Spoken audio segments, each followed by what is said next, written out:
Do you often feel like you're carrying too much unnecessary baggage, leaving you feeling drained? That's because you haven't embraced a particularly potent mindset. I don't need it. Now, I'm not suggesting you give up or withdraw from the world. This is about a profound understanding of human nature and self-mastery. Many believe life is about acquiring, possessing, and holding on, but I'm here to tell you that sometimes letting go is the key to true freedom and success. Today, we'll discuss what you absolutely must learn to relinquish. And at the end of the video, I'll share a little bonus, a 3-second rule to instantly clear your head when you're feeling torn. This could be the key to transforming your year. First, let's talk about the first thing you must let go of, being overly sensitive to other people's opinions.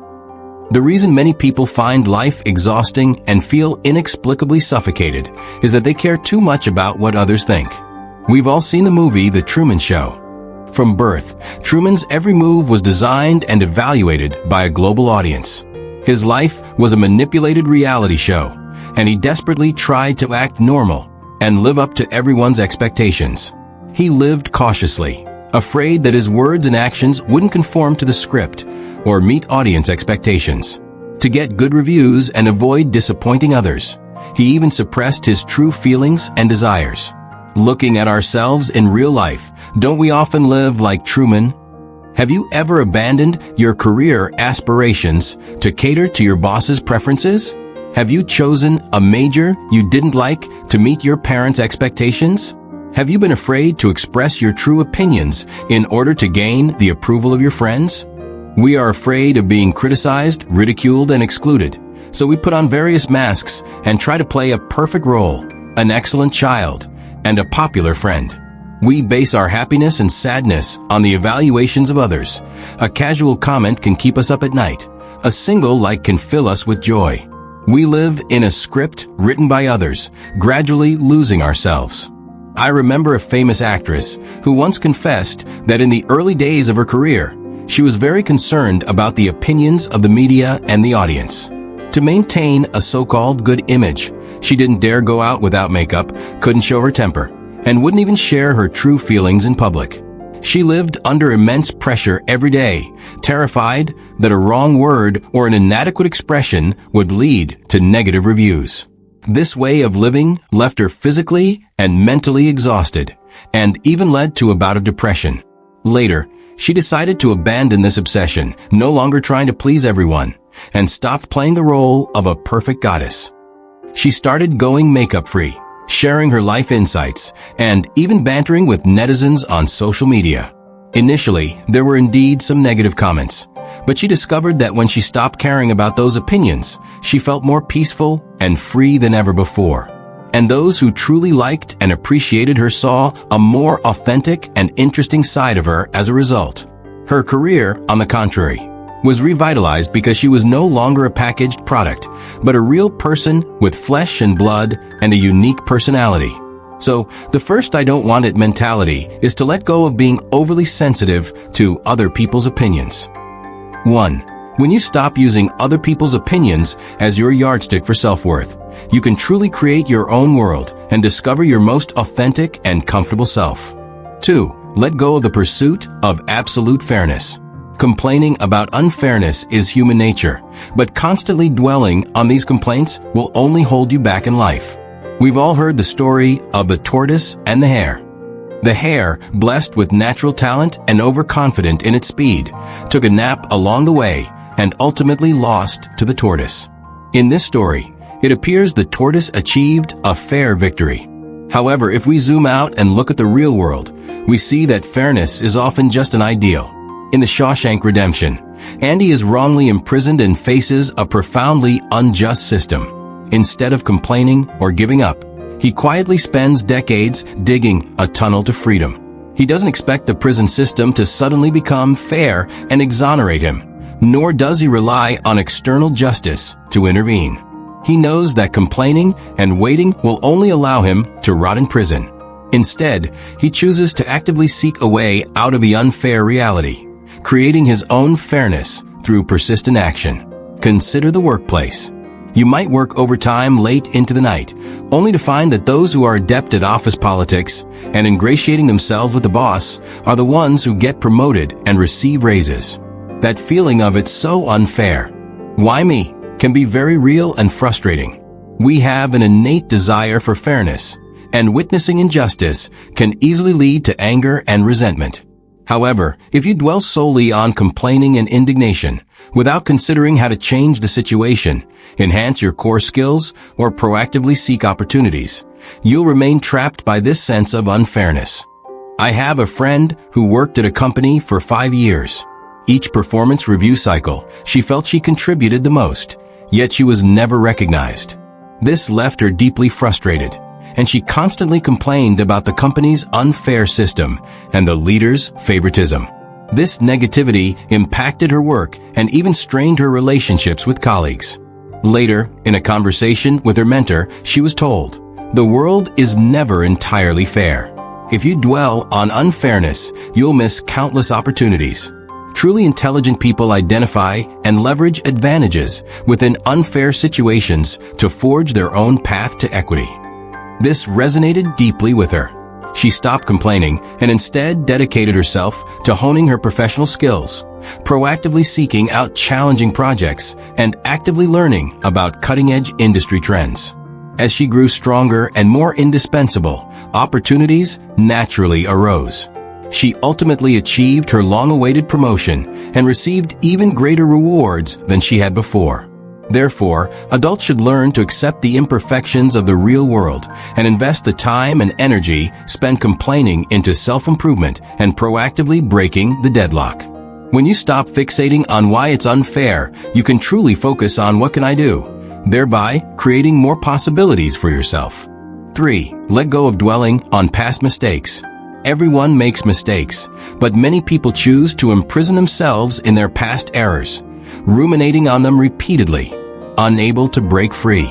We have all heard the story of Aunt Xianglin in Lu Xun's writings. Her life was full of misfortune, and her greatest pain was not the suffering itself, but her constant rehashing of past suffering. She told everyone she met about her misfortune, recounting the story of her son, a Mao, being carried off by a wolf over and over. Immersed in the pain of the past and unable to break free, she eventually became mentally deranged. The tragedy of Xianglin Saw illustrates how obsessively dwelling on past mistakes and misfortunes can prevent someone from moving on with their life. In real life, don't we often find ourselves, like Xianglin Saw, repeatedly dwelling on past mistakes, failures, or regrets? You might feel like an idiot because of one failed exam, constantly blaming yourself. You might feel like you have no luck with money after a failed investment, shying away from any new investment opportunities. You might feel like you don't deserve happiness after a failed relationship, losing faith in love. We are always afraid of making mistakes, and once we do, we tend to get stuck in them, replaying "if only I had done this or that" over and over. This excessive dwelling on past mistakes is like an invisible cage, trapping our thoughts, draining our energy, and preventing us from focusing on the present or looking forward to the future. I have a friend who, in the early days of his startup, made a bad decision that resulted in significant losses for the company. For a while, he was consumed by self-blame and regret. He repeatedly went over the details of that mistake, berating himself for being so stupid back then. These negative emotions kept him up at night and made it impossible to concentrate on work during the day. His mental state was dire, and he even contemplated abandoning his startup. Later, with the help of a therapist, he realized he wasn't reflecting, but ruminating. The therapist told him, "Mistakes are for learning, not for punishing yourself. You've learned from your mistakes, and now it's time to turn the page." Heeding this advice, he chose to completely let go of the baggage of the past and pour his energy into new projects and challenges. He no longer dwelled on past failures, but viewed that experience as a valuable asset. Ultimately, he achieved great success with his new venture. The past is gone. The future holds promise. Forgive yourself, learn from your mistakes, and bravely turn the page to move forward. Only when you are no longer bound by the shadows of the past can you embrace a brighter future. 4. Abandon the pursuit of a perfect persona. In modern society, everyone strives to curate their persona, but this very persona often becomes the cage we build for ourselves. Remember Luo Zijuan in The First Half of My Life? She was once the perfect wife, envied by everyone in her circle. Designer handbags, a luxurious lifestyle, well-educated children, and impeccable personal grooming. Her persona was that of a happy family, a life of abundance, and tranquil contentment. She poured all her energy into maintaining this perfect persona, from choosing what clothes to wear to deciding which parties to attend, even modulating the tone of her voice, all in an effort to conform to this perfect image. However, when her marriage hit a crisis, her perfect persona instantly crumbled. She discovered that she was left with nothing but the label of perfect wife, having even lost basic life skills. Her pain largely stemmed from her long-term overinvestment in and reliance on that perfect persona. Let's look at the glamorous internet celebrities and bloggers on social media. Every day, they showcase a perfect life. Elaborate breakfasts, gym selfies, luxurious vacations, mansions, and fancy cars. Every video and photo meticulously crafts an impeccable persona. But how many people know the price they pay to maintain this perfection?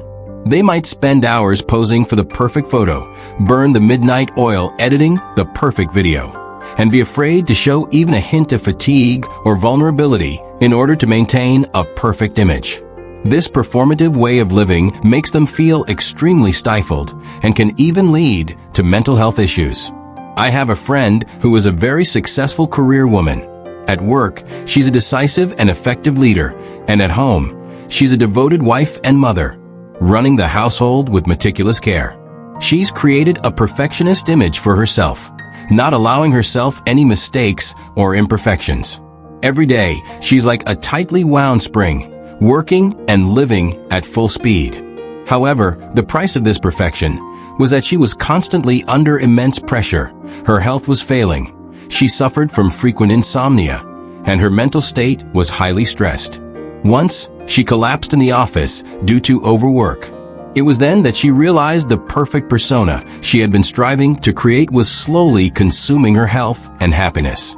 She finally decided to abandon this obsession, allowing herself to make mistakes, to be vulnerable, and to be imperfect. She began to shift her focus from doing her best to doing good enough, relaxing more, and no longer striving for perfection in everything. As a result, she experienced immense physical and mental relief. Her work efficiency actually increased, and her quality of life improved significantly. Only when you are your authentic self can you truly unburden yourself and live a light and free life. 5. Let go of meaningless connections and social engagements. Many people believe that the more people they know, the more opportunities they'll have. But the truth is, unproductive socializing drains your life. You've heard the term fair weather friends, right? Picture someone who enjoys befriending all sorts of people, packing their contact list with thousands of entries, and constantly attending gatherings and social events during holidays. They believe networking is wealth, so they relentlessly participate in activities, exchange business cards, and add WeChat contacts. They think that knowing enough people will be useful someday. However, when they actually face hardship, they discover that most of these so-called friends are merely nodding acquaintances, and some are even unreachable by phone. He discovered that his time, energy, and money were being wasted on ineffective socializing, failing to build a few truly high-quality relationships that could support him in critical moments. All he had was a large, seemingly impressive, but ultimately empty network. In today's information-saturated age, we seem more inclined towards stamp collecting when it comes to socializing. We join countless WeChat groups, follow numerous public accounts, and our Moments feed is flooded with updates from various friends. We're afraid of missing out on a potential opportunity, so we spend our time liking, commenting, and forwarding, appearing busy on the surface. But if you really think about it, do these social interactions actually bring you any real value? Do you spend a lot of time and energy cultivating superficial relationships while neglecting the family and friends who truly care about you and deserve your investment? I know a successful entrepreneur who used to be a social butterfly, flitting between business dinners and industry conferences every day. His address book was filled with contact information for thousands of industry leaders, but he later discovered that these connections rarely proved useful. He spent so much time networking that he neglected to cultivate his core business. Eventually, he made the conscious decision to cut back on unproductive socializing and focus his energy on a select few collaborators and clients who truly generated value. He started investing deeply, communicating sincerely, and growing together with others. As a result, he not only saved a great deal of time, but also forged several unbreakable business alliances, leading to a qualitative leap in his career. He often said, "Networking isn't about quantity, it's about quality." When you become good enough, the connections you need will naturally gravitate toward you. So, nurture relationships with genuine friends who can support each other and help each other succeed. When you release your fixation on quantity, you'll discover that quality is the true value of networking. 6. Abandon the illusion of eternal invariance. People are creatures of habit, craving stability and certainty, but the only constant in the world is change itself. If you resist change, you are destined to be left behind. Nokia was once a mobile phone giant, commanding nearly half the market share and considered a legend by many. However, when the smartphone era arrived, with the emergence of Apple and Android, Nokia clung to its traditions. They believed that being sturdy, durable, and even capable of cracking walnuts represented ultimate competitiveness. They refused to embrace new technologies and business models, clinging to the illusion that their kingly status would last forever and that consumers would remain loyal to their feature phones. Ultimately, they missed their chance to transform, fell from grace, and were ruthlessly eliminated by the market. Nokia's tragedy is a classic example of the delusion of eternal. Let's turn the lens on ourselves. Haven't you ever dreamed of a job for life, a relationship that lasts forever, and a city you can call home indefinitely? We crave stability and a predictable future. When life throws us curveballs, we often feel fear, anxiety, and even resistance. This fixation on permanence leaves us feeling lost in the face of change and missing out on opportunities to adapt and grow. I know a senior programmer who used to be the technical backbone of the company and was very confident in his established technology stack. When the company started introducing new programming languages and development frameworks, he felt resistant, dismissing them as bells and whistles, convinced that his old technology was still king. He refused to learn new skills, refused to adapt to new development models, and even publicly expressed his disdain for new technologies. He stubbornly believed that mastering the old technology would make him indispensable at the company. However, as the company's business transformed and new technologies became mainstream, his old skills gradually became obsolete. Eventually, he was marginalized and even faced the risk of being laid off. This painful lesson made him realize that in this rapidly changing era, the only constant is change itself. If you don't embrace change, change will leave you behind. Later, he actively learned new skills and worked hard to adapt to the new environment. Although the process was difficult, he eventually successfully transformed and revitalized his career. Remember this: the world is fluid and change is constant. Embrace change, see uncertainty as opportunity, and you'll not only weather the storms of life, but also thrive and live a richer, more fulfilling life. 7. Abandon the addiction to instant feedback. In today's fast-paced world, we crave instant gratification in everything, but this obsession with instant feedback is causing you to lose true depth and patience. You post on WeChat moments, itching for immediate likes and comments. You upload a short video, hoping it goes viral overnight. You learn a new skill, wanting to see results instantly. Food delivery arrives in under half an hour. Express delivery arrives the next day. Movies are watched on fast forward, and books are consumed through short video summaries lasting only a few minutes. We've become accustomed to short, simple, and fast, accustomed to immediate returns on our efforts. This desire for instant feedback is also subtly influencing how we learn and grow. I know a young man who is very interested in programming and determined to become an excellent programmer. He bought all sorts of programming tutorials and signed up for various intensive courses.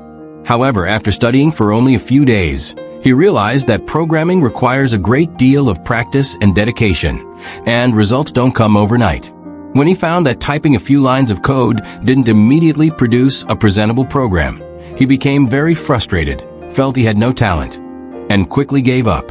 He then tried to learn photography, but after studying for a while, he realized that taking good photos requires a deep understanding of light and shadow, composition, and post-production. It's not possible to shoot blockbusters just by pressing the shutter a few times. When he found his photo didn't immediately garner a lot of likes on WeChat moments, he gave up again. He's always obsessed with the illusion of instant gratification, and once he doesn't see immediate returns, he quickly loses interest and only scratches the surface. As a result, he's learned a lot of things but mastered none, never truly delving into any of them. Consider those who have truly achieved something. They often possess a long-term mindset. Academician Yuan Longping spent decades in the fields researching hybrid rice, facing countless failures. Yet he never gave up. What he sought wasn't instant feedback, but long-term breakthroughs and contributions. During Apple's most challenging times, Steve Jobs insisted on the ultimate pursuit of product quality and user experience, remaining convinced of his philosophy even when short-term returns were not visible. He understood that truly valuable things require time to develop and patient refinement. In psychology, there's a concept called delayed gratification. People who can delay gratification often achieve greater success in their future academic pursuits, careers, and lives. This is because they understand that some rewards take time to accumulate, and some successes require long-term cultivation. When you relinquish the need for instant feedback, you can truly focus and dedicate yourself to endeavors that require sustained effort, but ultimately yield significant value. So slow down, give yourself time, and allow things to unfold. Understanding the wisdom of delayed gratification allows you to truly take root, accumulate genuine abilities and value, and ultimately reap the rewards of sustained effort. Let's recap. What did we just discuss? Daring to give up, right? As you hear this, you'll realize that giving up isn't about passively retreating, but about actively filtering and discarding the things that are holding you back. It's the wisdom of choice, the courage to let go, and the ability to take control of your life.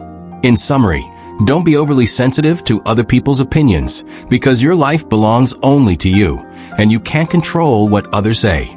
Let's not be too hung up on perfect personas, because authenticity is the most powerful thing, and imperfection is more endearing. Let's not overaccumulate ineffective connections, because quality relationships always outweigh a large number of superficial acquaintances. Let's not demand absolute fairness, because true fairness is what you create for yourself in the face of unfairness. Let's not fantasize about eternal constancy, because the only constant is change itself. Embracing change is the key to embracing the future. Let's not dwell on past mistakes, because looking forward is the only way to move further. The past is for learning, not for punishing ourselves. Let's not be overly obsessed with instant feedback, as true growth and achievement often require time to develop and patient refinement. When you truly let go of these unnecessary burdens and dare to say, "I don't want it," you'll find your inner space becomes vast beyond measure. Your energy becomes boundless, and your life becomes liberatingly free and light. Just as Antoine de Saint-Exupéry wrote in The Little Prince, "If you want to build a ship, don't drum up people to collect wood and assign them tasks, but rather teach them to long for the endless immensity of the sea." Similarly, if you desire a richer life, don't fixate on acquiring more, but instead ignite your yearning for what truly matters. And then bravely say to those unnecessary things, "I don't want it." Easter egg time. Let's talk about the 3-second rule that can instantly snap you out of indecision. When you're torn about whether to give up in the first second, ask yourself, does continuing this drain me or energize me? Feeling drained is like running in wet clothes. The more you push, the more exhausted you become.